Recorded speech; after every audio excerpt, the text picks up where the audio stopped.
You need, feel the vibe of this reggae. You my love, my life. This intense beat, the soul takes you. So, alright, let's get it. So, you're from the Philly area. They have a lot of great comics that came from there. Do you feel pressure to follow in their footsteps? Oh, in their footsteps? No. I don't feel like I'm walking in the footsteps of Kevin Hart or Todd Glass or David Brenner or whoever the big acts from Philadelphia are. No, I feel like, or I guess Shane Gillis more recently. I don't. No, I don't feel like I'm doing the same thing as those people. You know, I admire a lot of those people, but I'm not. No, it's very different. You know, you just got to do your thing. You know, it's. Yeah. I don't feel like I'm competing with those guys at all or anything like that. Okay. That's good. So did you always want to be a comedian?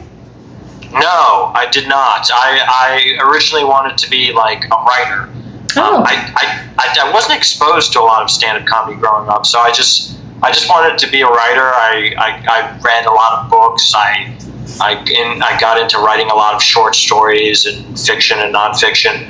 And then in college, in 2009, right when like comedy podcasts started coming out, and comedians would just talk for like hours about like about life as a comedian and like the freedom of writing and performing, and I was like, oh, that sounds good. So I eventually did that, but it took me a while to get there. You know, I was very afraid to start doing stand-up comedy. It took me like over 4 years and like 3 times of stopping, starting. So okay. It was a process for me. So were you funny as a kid, at least before stand-up? Was I funny? I was fucking hilarious. No. That's a hard thing. I always thought that I like had instincts, like timing. I think timing is the biggest thing to learn. It's stand-up comedy is a very specific like skill, whereas like, so it's hard to tell. I thought I had the skills to be good as a stand-up comedian, but funny in the sense of like making your friends laugh, which is the best type of funny, is very different than being funny on stage and writing specifically structured jokes. And I was really into writing, so I thought I could definitely figure out writing, and I thought like I could have timing. So in that sense, I thought I could get there, but right away I didn't. There are like some people who get on stage and right away are hilarious. I was not one of those people. I like struggled. It was awkward. I had note cards. I think I have some with me right now, but I like would hold note cards and like my hands would shake, and then I drop my note cards, and then I go to pick up my note cards, and when I picked up my note cards, I accidentally unclipped the mic, and so the mic fell out, and I had to put that back in, and it was the first month was pretty crazy, but you know, I got there eventually. Right.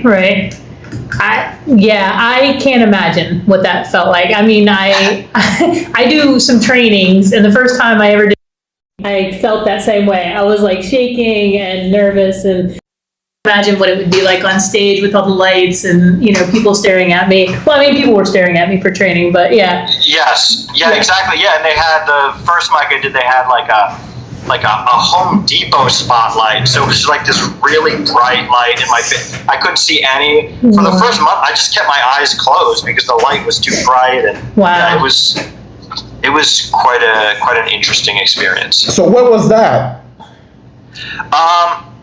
Well, I had a lot of different stops and starts, but I think I consider my first time was when I got up on stage and then kept getting up on stage, and it was called it's still going actually. It was called the Tap Room Bar and Grill in Haddonfield, New Jersey. High Note Humor. It's still a great open mic. Like, it was one of the best open mics to start out at. But yeah. Okay. Cool. So for your open mic, did you have to pay to get on stage, or how was it? No. Any place outside of New York, you shouldn't have to pay to get on stage to an open mic. It's pretty rare. So it was free. It was fun. You know, it's gonna be, you're gonna be, if you're new, you're usually going up late, and it's not gonna be like a weekend. It's gonna be like a Monday, Tuesday, Wednesday, or Thursday night. So that's kind of what the barrier to entry to doing stand-up comedy. Okay. But and after that, I went. There was another really good open mic I went to a lot. Like right after that was the Chameleon Club in Lancaster, the Lizard Lounge. I don't know if you know that. It's kind of morphed into another place they have out there, which I forget the name of it. But anyway, yeah. So I just started getting up on stage and doing it. And enjoying it and meeting people. I think that's the most important thing, is to just like find your crew, meet people, and enjoy that aspect of it, because that's the most important part. I went to an open mic night once. A bunch of us were working at a conference, and the hotel that we were staying at, there was an open mic night in a restaurant right across the street, just in Harrisburg area, actually. And we're at Harrisburg area? Yeah. Do you remember what it was called? Oh, I don't remember. I pass it on occasion. I don't remember what it's called. Was it the Boomerang? Yes, it was the Boomerang. Yes. The Harrisburg Comedy Zone. Sure. Yeah. So we were there middle of the week, and there was a group of us, and we're like, let's just go over and and check it out. There was one guy that we worked with is super funny, and we were all trying to get him to like go up there and give it a shot. But we came in, we sat down the front row, and realized like within about 3 minutes that we were the only non-comics there. And they were excited to see us, because they actually had, they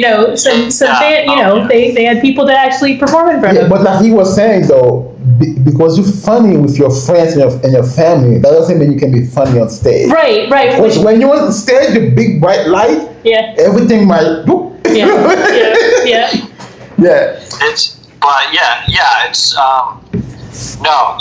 That's actually very key to starting out stand-up comedy. Is generally speaking, most of your performances are going to be like on a weeknight, probably pretty late, in front of a few other comedians. Like, you're just going to be performing to other comedians. There's not going to be audiences generally. You have to work hard to get to audiences. So it's. So let me ask you this. So why do you think in New York City you have to pay to get on stage versus any other places? Supply and demand. The way open mics out here do it is they'll do it like on an off night, and there's more room. Like, a lot of restaurants will have a back room, or they'll just put you in the bar area, and that brings in people to buy drinks, because not much is going on because it's an off night. So that's how they make money. And they're not super profitable or anything like that. But I mean, big ones can be, but generally they're not. In New York City, the space is just so much more expensive, and so many more people that they'll just charge you $5, and there's so many more comedians that it's just a supply and demand thing. They can charge $5 usually for an open mic, so they will. So it's the game, I guess. Yeah. So have you ever paid? I mean, have you ever been to New York City and paid $5 to get on stage? Yes, I have many times. What's great about New York City is you have to pay, but you can also get on stage 5 to 10 times in a day. Like in New York City, like most open mics here, maybe you can do 1 to maybe 3 at the max in like a place like Philadelphia, and it's all like at night. Like the earliest open mic is going to be like 7, 8 o'clock. And then they'll maybe go to like midnight or like 2 in the morning, some of the really late ones. But in New York City, you can start at like noon and then go all the way till like midnight. So it's just a different way. You can get more stage time, but you have to pay for it. Okay. Wow. So what do you define your style of comedy? Like, what do I define my style of storytelling? I like storytelling. I'm a big fan of like Mike Birbiglia and and comedians that like tell long form stories. So I would say I'm more of a storyteller type person. Cool. That fits in with what you said about writing books and stuff and Yes. stories before. So yeah, that makes sense. Yeah. Yeah, some of my early bits were just me talking about, like, I was a big fan of the Hardy Boy books. I don't know if you guys know them. I read those. Yeah. You did, yeah. Nancy Drew and that kind of Nancy stuff. Drew, right? And the Some of my Hardy Boys. early bits, I would just like talk about them and how they're kind of like, if you approach them now, they're kind of ridiculous in many ways, but I really enjoyed them as a kid. So, you know, that kind of stuff, you know. But also, well, I mean, now I talk about like my life and different stories of my life and that kind of thing. And one of the most recent stories I was working on is about like going to the dentist and how they just completely messed it up. Like as a redheads specifically, this is a real medical thing. They need more anesthesia or anesthetics to numb the pain. They need more painkillers. I went to a dentist that didn't know that, so they messed up the whole thing, and I almost passed out. I screamed at the top of my lungs. They called the ambulance. It was a whole thing. So that's what I had to talk about. So that's what I Listen, I'm sorry it happened to you, but you got the material out of I'm it. gonna say this. I'm sure that comes out very hilarious. Yeah. Yes, yeah. It does. And but you know, like a story, there's like moments where you laugh. There's moments where you're like, what? Or you know, there's suspense and that kind of stuff. So yeah. That's very cool. I did not know that about redheads, though. That's really interesting. Yeah. Yeah, most people don't. That's why, like, if it's a bigger audience, I'll be like, any like medical professionals here who can back me up, and usually there's like a nurse or a dental assistant who's like, yeah, actually, I do know that, or something like that. So I'm like, see, I'm not making this up. This sounds made up, but it's actually not made up. It's really the only thing that affects that is the specific gene that comes with red hair that affects how much anesthesia and painkillers we get, because our nervous systems are slightly different somehow. So yeah, That's just wild. the way we feel pain Yeah, I is swear. slightly different. Every time we do an interview, I learn something new. That's the whole point, though. I know. So we can learn and our viewers can learn something. That's the whole point. Yeah. You know what I mean? Yeah. There you go. And because of that, statistically speaking, redheads do hate the dentist more than any other color of hair. So that's like a real Wait. So I mean, I don't have no color at all. I have no hair, dude. I'm bald. I mean, I've been bald. Yeah. Well, I mean, I'm getting there. So it's No. You don't understand, bro. When I first met her, I was Bob Marley. I had dreadlocks and everything. He didn't. Can I lie in peace? Can I lie in peace? When I met her, I had dreadlocks and everything, right? And next thing you know, I say I do, my hairline say I don't. I'm just like, nah, I'm just. What can I ask? What age your hair started going? My late teens. Your teens. Yeah, late teens. Yeah, I had those big M's like Batman and stuff. Yeah. My 30s is you know, I'm 35 now, but it started then in my 30s, which I didn't. You know, some people like what bothers me the most, what got me the most is like my dad's got a full head of hair.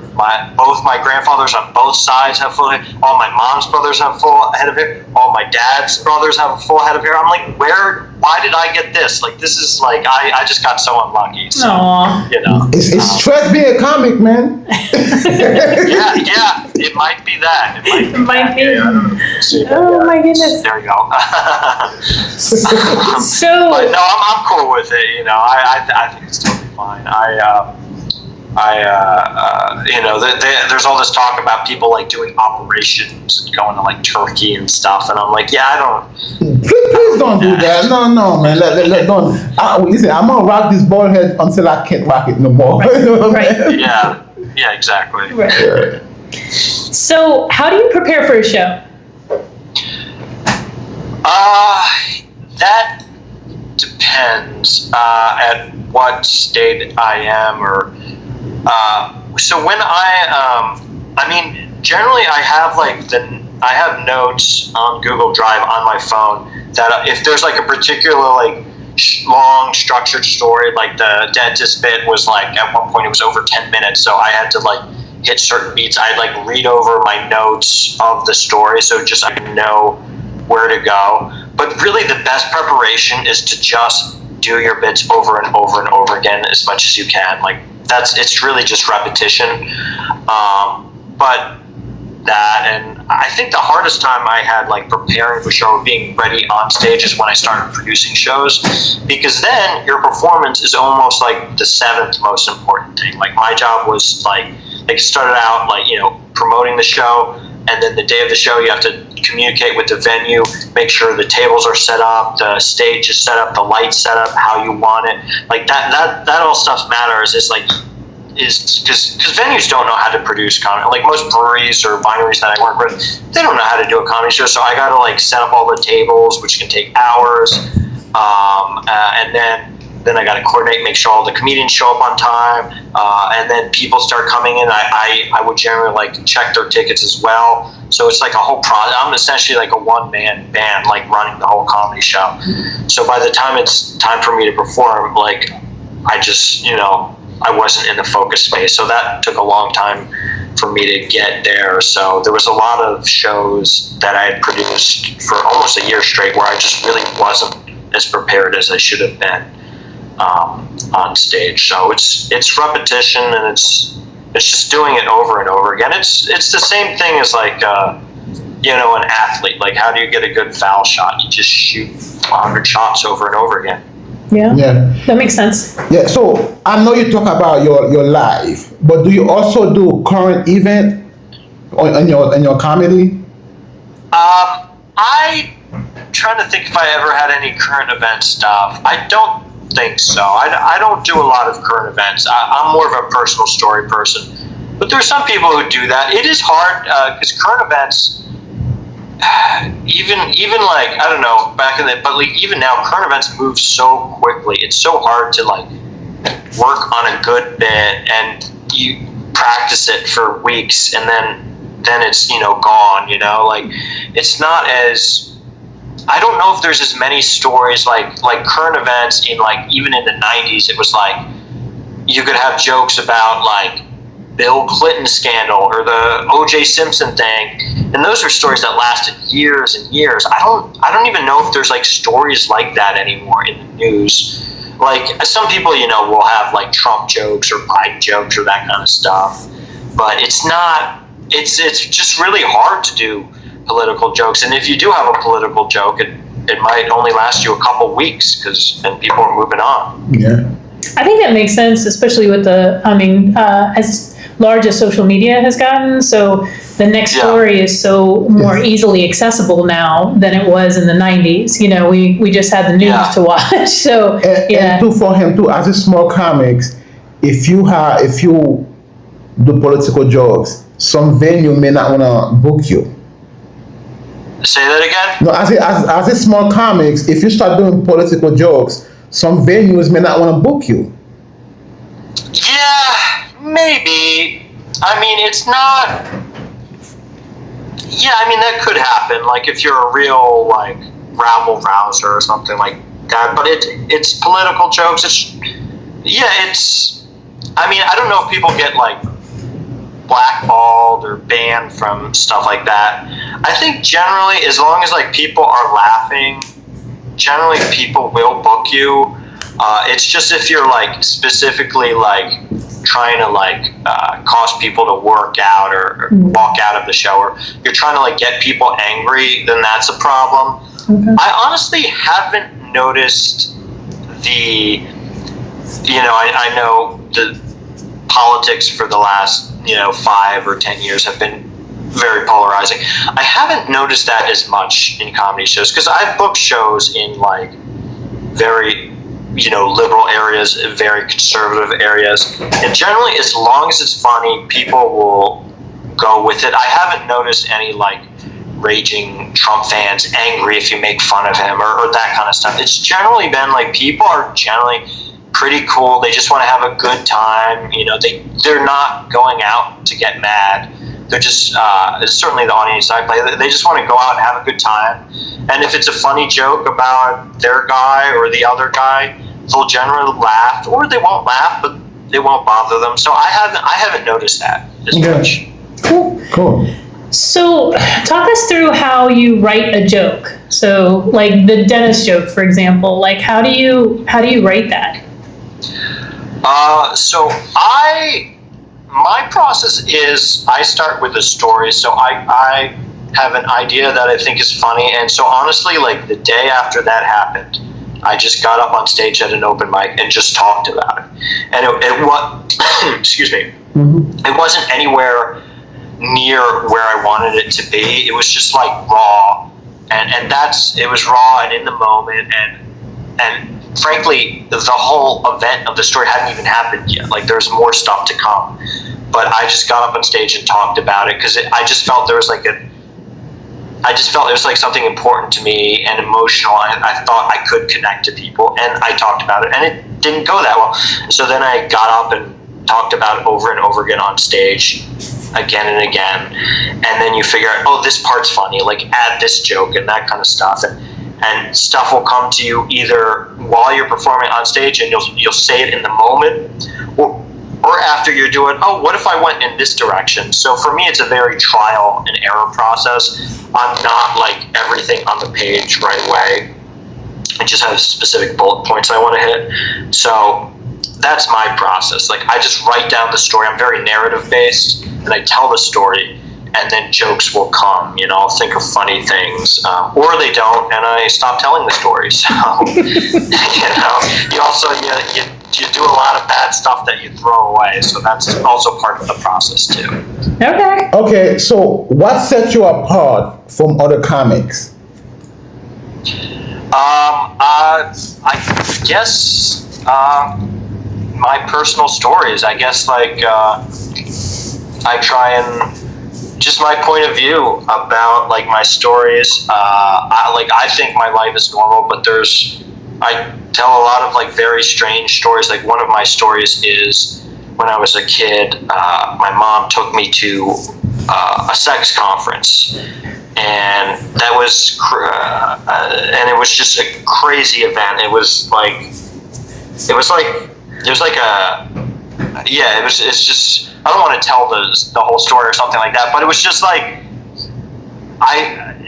crazy stories like that, and I mean, now I'm curious. Right? Do you have that on your Instagram page? Do you have that on your YouTube page? Because it was a sex conference that like was supposed to be like educational. So when I was like 18 years old, like so it's like supposed to be like they're supposed to be like they just gave all this weird advice, and it was this weird thing where like some of their advice was like take time out of your day every day to like look at the vagina and admire the vagina and talk to the vagina, tell the vagina how beautiful it is. So like weird stuff like that. I don't want to get too dirty with you guys or anything, but it's this whole story, and it ends with they had a volunteer get up on stage and show everyone her vagina so we could all admire it. And it ends with her boyfriend like storming out and like slamming the door behind them, and the volunteer is like, my boyfriend just left right now. and the leader of the seminar was like, hey, don't worry about that, or what. There's this whole callback and stuff I do. I don't want to do that, but yeah, it was just like a crazy event that like took me 10 years to process. Like that's one of those things I couldn't talk about for 10 years. I forgot about it. I didn't realize how crazy it was. So just like stuff like that.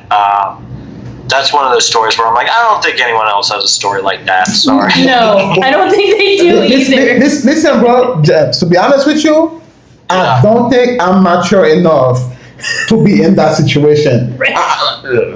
Not then, not now. Trust me. People have come up to me and it's like, that's not true. And I'm like, here's the website. You can go to one yourself. Like, wait. You have the website? Let me find out. Who runs it? I'll just say her name. Who cares? Her name is Mama Gina, so you can look her up. She was on Conan O'Brien and show like I don't know, like 10, 15 years ago, and O'Brien like made fun of her because she has some ridiculous ideas and stuff like that. But yeah. So just stuff like that, I'm selfish. I don't think I would want my woman to be open her vagina to the public. This is for me to see. It's not for y'all. Mind your business. Thank you very much. Have a good day. Yeah, that's a personal thing, I guess. Like I don't want to comment on what people do and don't. Yeah, Wow, that's wild. I didn't even know that those things existed. So again, another thing I'm learning today. Wow. Okay. Yes. Yeah. Yeah, it was crazy. Yeah, and I was 18 years old. Everyone else was like probably in their 30s or 40s or even older. I was just sitting there because they separate the men and the women. So I was just sitting there awkward and like scared. And a stage manager comes with their headset and the clipboard. And they're like, "Excuse me, sir, are you over 18 years old?" Because I looked young. And I was like, "Yeah, I'm 18. They're like, "Okay," and then they just moved on. Okay, but listen. Okay, I was sitting alone. It was just so. That would be awkward. Yeah. James, It was. and low-key though, my 18-year-old self wanna go there. No, listen, wait. For a young kid, a young guy, 18-year-old guy, that's paradise. I mean, not with your mom, but you I was see. gonna say he's with his mom. Like, Listen, you see a naked woman open her hoo-ha for the world. Which 18-year-old man wouldn't want to do that? that's so true. This is paradise. You don't have to go to the magazine. It's right there, live. You can hit Miss Ma'am, can I see who? Hello. Yeah. Oh my gosh. Wow. Yeah, I think that definitely sets you apart, James. I really do. I think that, Oh, yes. I close with that. I don't open with that. That's good. I don't know how you could. I open with stories about quitting my job or having bad jobs. Relatable stuff. You don't want to start with the crazy stuff. Right? I mean, how do you follow up with that? Right. How do you follow from that? It's just like, you know what, guys, this is it. Mic drop. I'm walking out. Right. I think. Well, I think everybody's gonna want to go see your set. Listen, bro. Yeah. Wow. Is it on YouTube? I don't know if that bit's on YouTube. You should put it. I mean, I'm just asking for a friend. You know what I mean? You should put it in, bro. Yeah. Maybe I should put that in. Yes, please, man. Yeah. Wow. Okay. So. So being a comic isn't easy. So how do you get clubs to book you, as an early comic? You don't. It doesn't happen. Okay. I never really got clubs to book me anyway. That's why I started producing all my own shows and making way more money because clubs won't pay you that much. Like what are you going to do? A host at Helium or one of those big clubs? I just did my own thing. I made my own shows. I sold my own tickets. I promoted. I hired a bunch of comedians. So I did not get clubs to book me. I did my own things. But that being said, I did have other people book me, and I did. And I think the most important thing is just relationships. Build relationships with people. Get to know people. That kind of stuff. Because that's where you're going to get everything is through relationships. Some people are just super amazing right away, and they just shoot straight to the top. But most people, and certainly me, is I have to work at it. I have to build relationships. I have to meet people. I have to go that direction, and I think that's the best way to get to where you want to go. Okay, so what are some of the biggest mistakes new comedian makes? The biggest mistakes a new comedian makes is trying to be edgy or offensive. I think that's a very hard thing to do, and people see their favorite comedians, especially young. This is very much a young person thing, where a lot of young people start out and they're like, I want to be edgy like my favorite comedian, like whoever, like Anthony Jeselnik or Kill Tony. That seems to be the popular thing a lot of young comedians are into.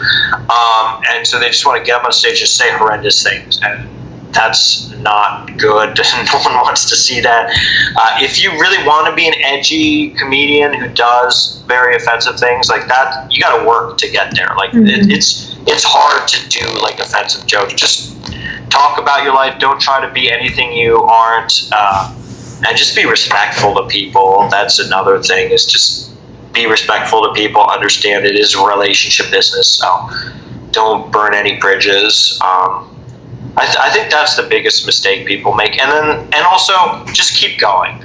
I think the only way you can fail is if you stop, and I think that's the biggest. That might even be the biggest mistake people make is they stop. Just keep going. The way to win, you're not gonna be super funny when you first start out. You're not gonna be.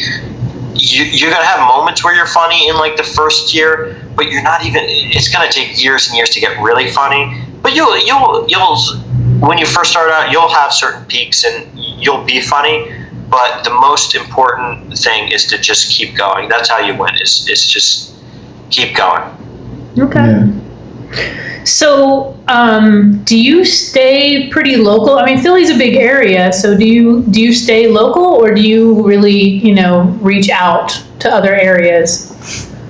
I have in the past, but the problem with that is for someone like at my level is I can't really make money. Like I've done shows in Georgia or Florida or that kind of stuff. It's hard to make money doing that. So I mean, really, I did that for fun as a vacation, and it cost me money. So yeah, mostly local. I like when I produced a lot of shows. It was South Jersey to Harrisburg, to Delaware, and then to up to like Bethlehem, Allentown areas. So like generally in that area is where I stayed. Okay. Cool. So do you remember your first time you headlined a show? Well, I did make a YouTube video about it. I don't know if you saw that one. Where I do. I wouldn't consider myself a headliner. I don't really headline a lot, but as like a challenge to myself, I was like, I want to write 45 minutes of material, and I want to set up a show for myself. And I made a whole YouTube video about it. Like I had to do it all myself because no one wants to headline me. There's way more reliable people they know about, and I did that. It was in Reading, on top of a brewery, and people came out, and it was really fun. It was a really great event.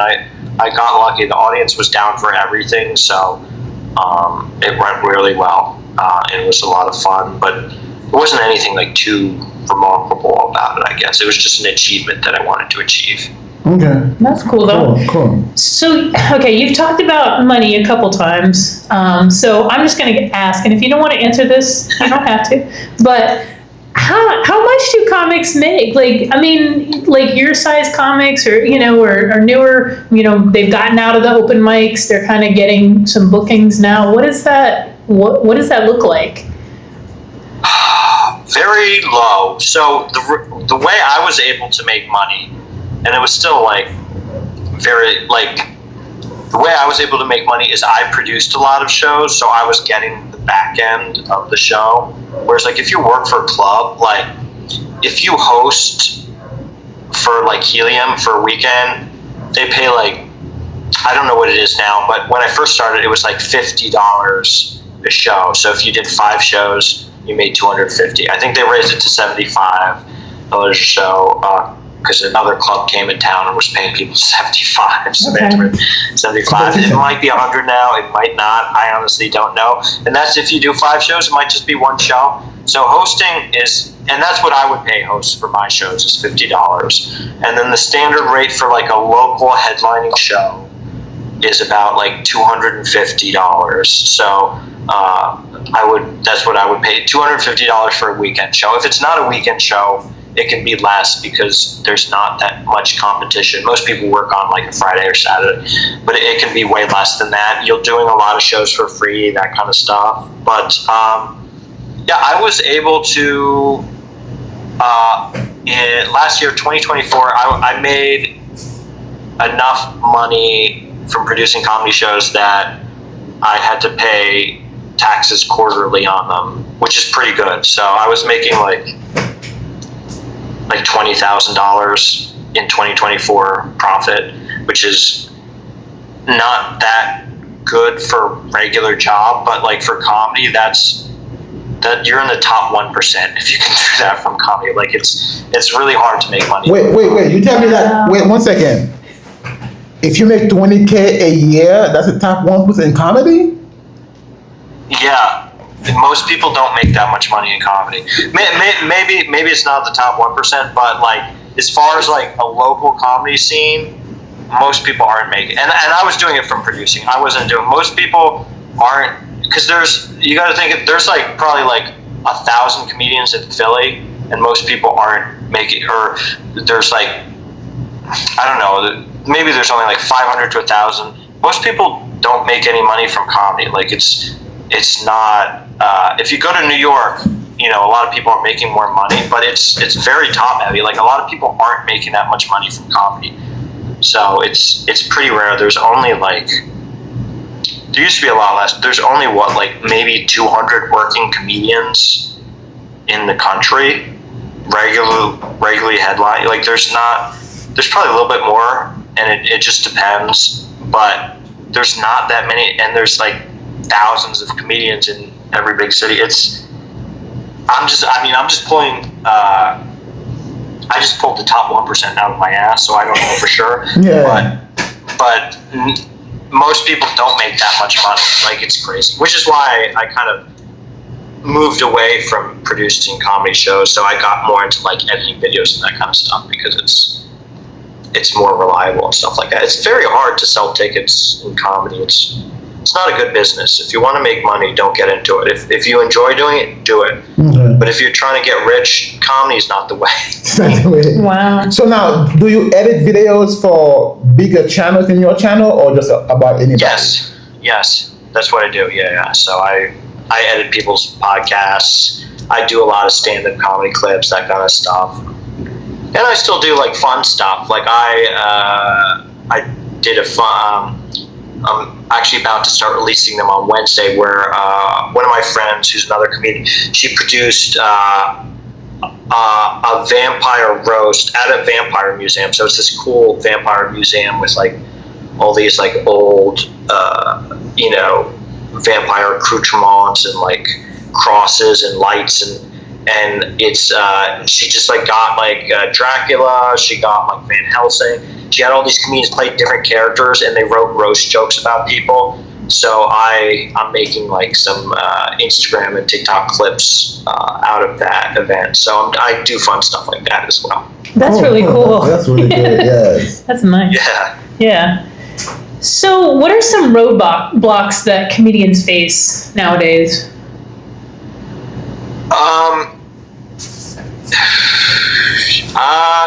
A lot of things. That's a very broad question. It's hard to say. Like, I guess personal. The biggest roadblock is yourself. Like, there's so many people that are very funny and have the skills to do comedy, but the lifestyle can suck because most people have to grind it out. So it's like, do you want to live a lifestyle where you're like getting up on stage like 5 to 7 days a week, staying out late all those times, just doing open mics for no money? Maybe you'll get some shows where you're paid on the weekends. Like, do you want to do that for 10 plus years? Because even doing that for a 10-year comedian is like not considered super experienced. Like, is that the kind of lifestyle you want to live? It's a very rough lifestyle that isn't always, it takes a very specific thing, and it weeds a lot of people out, and it's a different thing. It's a different thing. Yeah. Wow. So, have you ever thought about just giving up comedy completely? Many times. I'm actually taking a break from comedy right now. So I I'm in the process of like, I think 2 months of not having performed comedy. So, it did get pretty crazy there. So I've just been focusing on like the production side of things. So I'm the closest to quitting comedy I've ever been. So I don't know. Maybe not, you know? Okay. I mean, you're hilarious. I would hate to see you quit, Yeah, but I don't. understand the lifestyle is really difficult too. So Thank you. Yeah, no, I don't think I could ever quit comedy. I enjoy comedy so much. But where I did get myself into a position where I was producing shows, that were very successful and that I was profitable, I was making money from. But I didn't like the type of shows they were. I didn't like the audiences they were. I didn't want to do, it was very like, the type of shows that do well in the suburbs here are very like broad, general shows that I did not like. So I kind of, I had to do a type of comedy to succeed on those shows that I didn't specifically like. So that's why, or I do the stuff I did like and the audience wouldn't enjoy it that much. So that's why I just had to retool and stuff like that. I kind of burnt myself out doing a type of comedy I didn't like in exchange for money. Yeah, so like, I get that. He was forced to do mainstream comedy. Right. So, yeah. No, I understand that. So when you are performing, how do you deal with hecklers? It's not a huge problem. I haven't noticed it that much.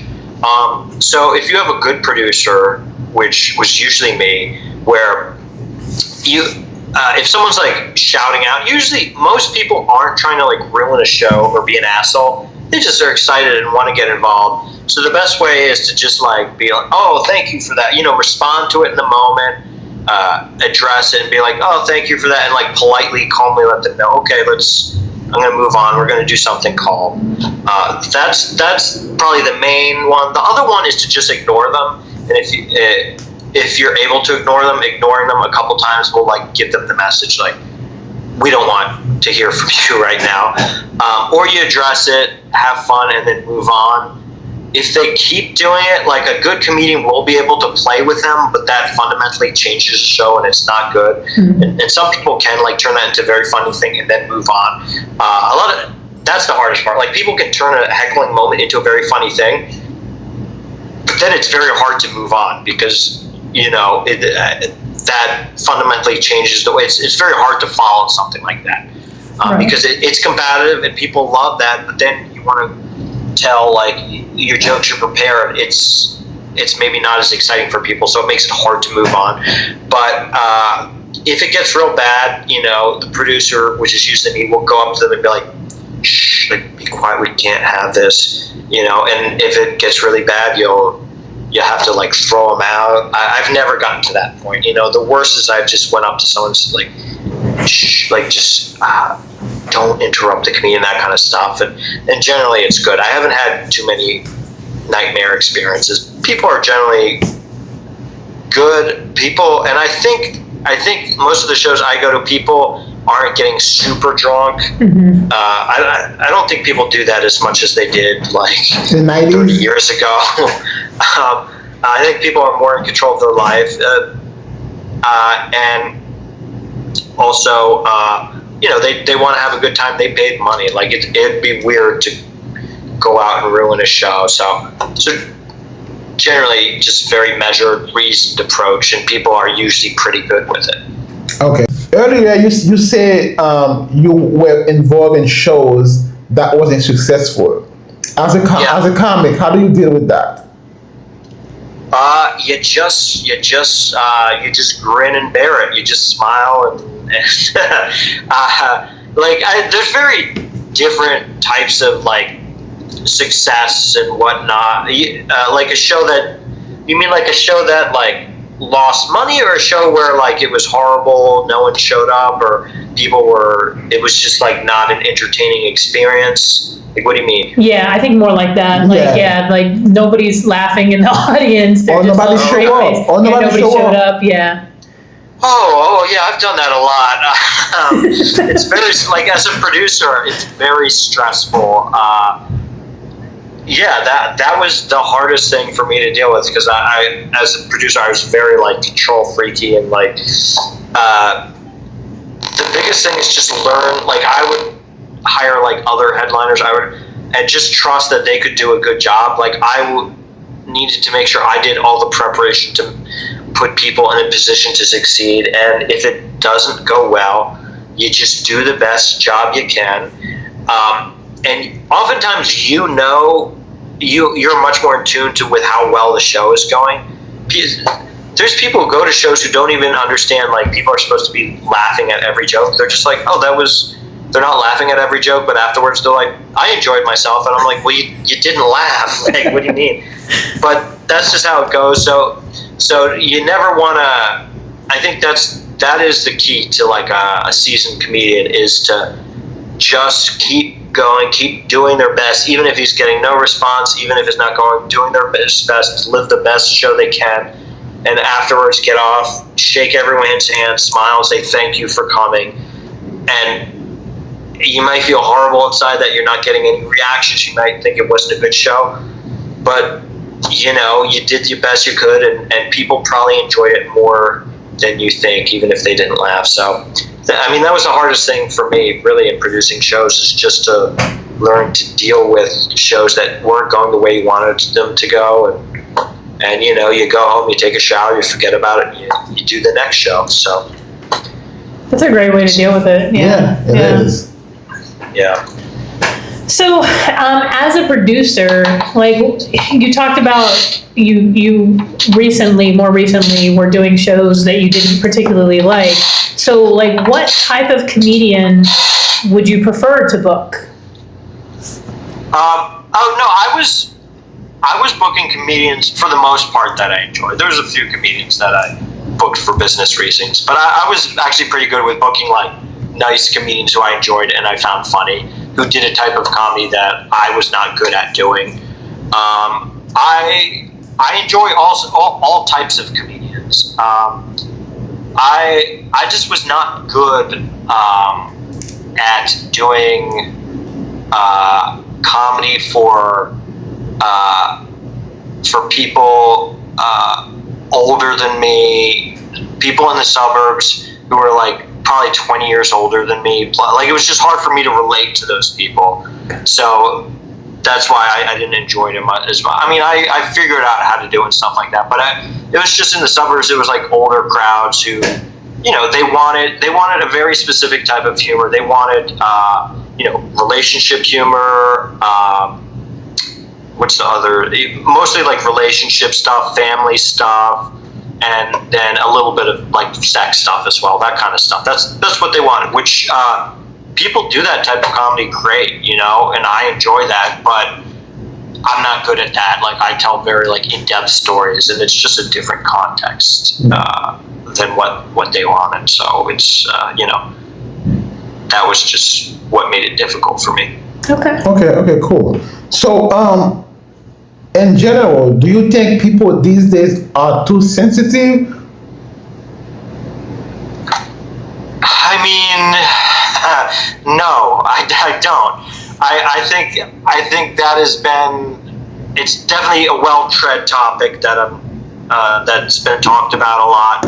I don't. I think like when people say that, it could be because they're doing the wrong type of show. Like, that happened a lot when like older comedians were doing shows for younger comedians. And basically in my experience and what I've seen and what I think is it's just a match. Who now, possibly a lot of these like older comedians, like Jerry Seinfeld famously talked about that and stuff like that, is comedy used to be a very like broad thing where like everyone went to the same show, but now it's like you go to the type of show you want to go to. If you want to see a dirty show, you go to a dirty show. If you want to see like a young comedian who's got liberal politics, you go to that show. If you want to see an older comedian who's a big Trump fan, you go to that show. So it can be like you're not the right fit for it. I mean, but it also, a lot of it is just like, as time goes on, tastes change, So people don't want to see like as many or they don't want to see as much like homophobic humor as they did in the 90s. You know what I mean? They don't want to see as much racist stuff. You know, it's not that you can't talk about those topics, but you just need to talk about it in a way that it relates to someone, to your audience. You know, if it's a younger audience, you know, you want to talk to them. You don't want to go out there and be like, ugh. I think you're right. I like what you said about the matching up. I think you're right. I mean, a lot of comedians, I've watched comedy my entire life. My dad was big into comedy, and, you know, I've watched Eddie Murphy. I grew up with that brand of comedy, and we watched everything. We watched everything that there was out there. But nowadays, I'm in tune to more specific types of comedians, and not necessarily all comedians, because I think, you know, I've lived a life now, and, you know, my humor has changed. It's just like music. You have your genre. You have the things you like. Yeah. You know what I mean? Yeah. So that makes a lot of sense. Yeah. So there's something for everyone. Like if you're a bro, you can see a bro comedian. You know, if you're a hipster, you can see a hipster comedian. If you're, you know, so generally, if you're offended by a comedian, some comedians are horrible people. I'm not going to say they're not, but you're probably in the wrong place, you know? Just make sure you know what kind of show you're going to, and there's probably a awesome comedian that you would enjoy. Yeah. I think that makes perfect sense. So what do you think is the most important quality for a comic to have? The most important quality... That's hard. You can answer that on so many levels. I mean, personally, what I just want a comedian to be like a nice person, like just be a good person. That's very subjective, but I think that's what gets you the farthest. Being a nice person, being persistent is super important, and being hardworking is very important. But yeah, I guess the thing that will, if you're like looking to climb the ladder, just being a good people person is probably the most important skill.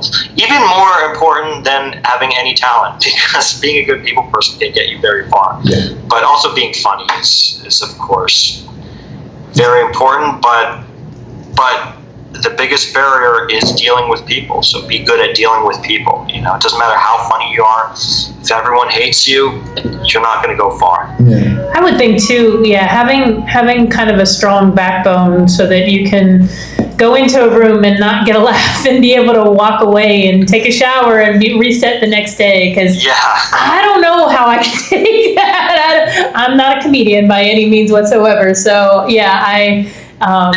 but that would be tough. And, you know, as you said, like being a comedian, doing open mic nights for 10 years, that's I mean, like I said, I went to one, and that was kind of rough. And I can only imagine, well, just because, like you said, you're performing in front of other comics, like, so, and probably when we talked to a couple of the comedians that night, and like, it's the same people coming every week. Like, you know, every once in a while they have somebody new, but you know, you're doing your stuff in front of the same people week after week after week. That's hard, I would think. It can be very hard. Open mic comedy can be very rough. So it's like, you gotta figure out, how can I get on a show? You know, how can I hustle this? How can I start my own show? Yeah. So you gotta do your best to kind of like navigate that area the best you can. So before we let you go, give me your top 5 comics. My top 5 comedians. Ooh, that's hard. Well, I mean, I really like Mike Birbiglia is a big one. I like Dana Gould is a big one. I like Stuart Lee. I like Jim Jeffries. And who else?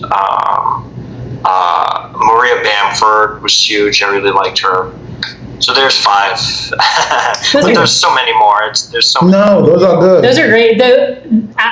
when you said Michael Birbiglia earlier, oh my gosh, I'm so sorry. Yeah. That doesn't surprise me. You actually, I don't know, you kind of give me some of that effect that he does with your storytelling and stuff. So I'm not surprised by that. I really like his comedy. I so. know Jim Jeffries. Yeah. Jim Jeffries is great God, too. yes. Jim Jeffries, big influences. Yeah, all five that you said really are. These are great, these are man. great. Yeah. So. But no, thank you, man, for coming here today, man. We truly appreciate it, man. Yeah. You didn't have to do this, but thank you. We really thank you for having me. You my love, my life. You need, feel the vibe of this reggae. You my love, my life. This intense beat, the soul takes you